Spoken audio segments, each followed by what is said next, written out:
Hiya, thank you for being part of all this. I hope you've enjoyed your small group this term and that it's been a really encouraging and helpful thing to do, a wise investment of your time and an opportunity to support and encourage one another and to really just help each other be filled with the Holy Spirit and the life and energy of God as you live our lives in the world. And as lights of the world, which is our theme for this week, the whole thing about the earth being formless and dark and empty, and that the space outside the garden needed subduing, and the enemy was there, but God had planted a garden for Adam and Eve to live in and to expand from. And when that didn't happen, because we jumped out of the garden, were banned from the garden, then the whole earth really is full of darkness, and you have this sense that Satan is very much in control of what goes on in the big picture of the world, and God is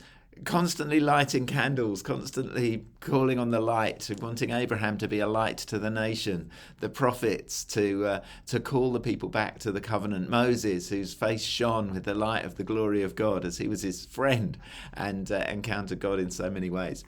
But none of that really changed the world until the light of the world, Jesus, is born in Bethlehem, and the sky is filled with the light of the glory of the angels as they meet on the hillside and meet the shepherds. The sky is filled with the brilliance of the star that draws the Magi to Jerusalem, then to Bethlehem, and then to worship.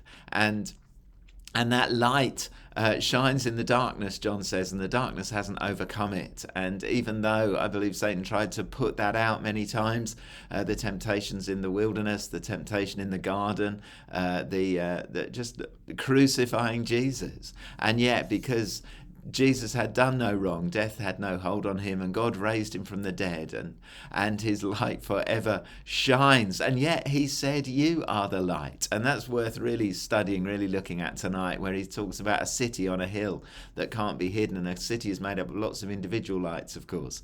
And together we are that light to the neighborhood. And individually we're a light to the house. And we could put our light under a bucket, but we don't want to do that. We want to shine out into our world, our little world, so that together we can fill the whole countryside with the light of the glory of the gospel of Jesus. Then we looked at the way that the light shines from the east to the west as Jesus returns in glory and establishes a kingdom of light, a throne of light in the city of light. And the whole thing in Jerusalem is just the light bouncing and off the jewels and off the gold, and transparent as glass, clear as crystal, and the beautiful colours and the light there, and there is no night because Jesus is the light of that city. So as a meditation on the light, and I hope that as you think about it further tonight, that you will be blessed, inspired to carry the light of the glory of God with you over this Christmas season and in 2023. Bless you. Have a good time as you talk about this stuff. See you in a bit. Bye-bye.